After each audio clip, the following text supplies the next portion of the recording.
Now I've got to ask, does that mean that Anthony Joshua is the clear A side? Oh, come on.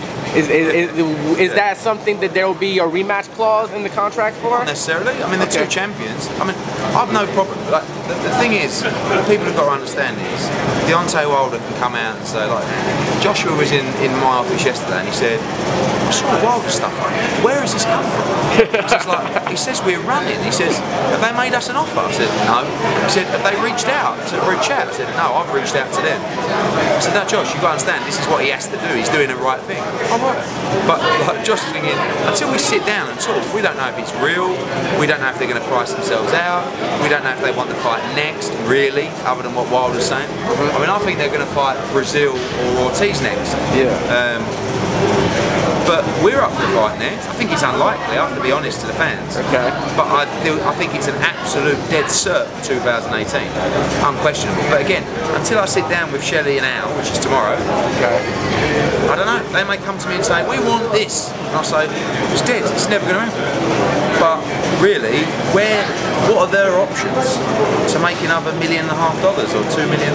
Like that, that's the only options they have. But again, we've got to respect them. We can't be arrogant and just say, take it or leave it. We've got to overpay them, and we've got to try and give the fans the fight that people want to see.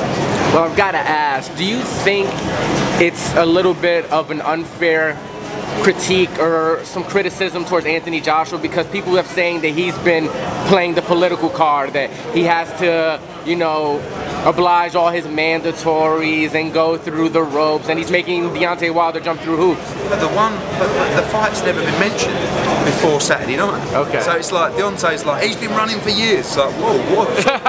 Like, we had a mandatory, you had a mandatory, now you don't have mandatories, so the conversations can start. Okay.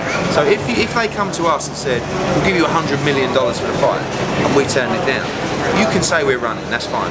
But don't say we're running when there's been no offers, no conversation, nothing at all. So we accept that discussions need to begin with the fight. We want the fight. Now we'll see if it's real. We'll see if there's an opportunity to make it. Not only is this, you know, a heavyweight matchup of grand proportions, the biggest fight in boxing, but also this has that classic feel of, you know, the Bob Arum versus Don King. You and Lou DiBella have been trading words. He's been very animated in his last couple of interviews. Have you seen Lou's whole thing about that he's known you from 8 years old? Yeah, I spoke to him the other day and he's like, don't say anything bad about me in America this week. Like, Lou, I've just been listening to you for 2 weeks.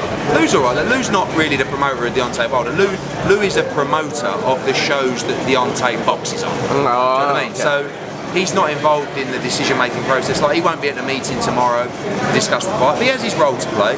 He's a good promoter. He's a good boxing man.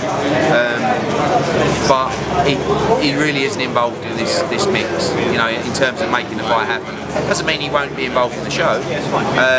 So yeah, but I reached out to Lou once because he phoned me up once about something I said on Twitter. So he was a yes man or something like that. Yeah. You motherfucker, you can't say that. You are. I said, Lou, we're just building a fight, mate.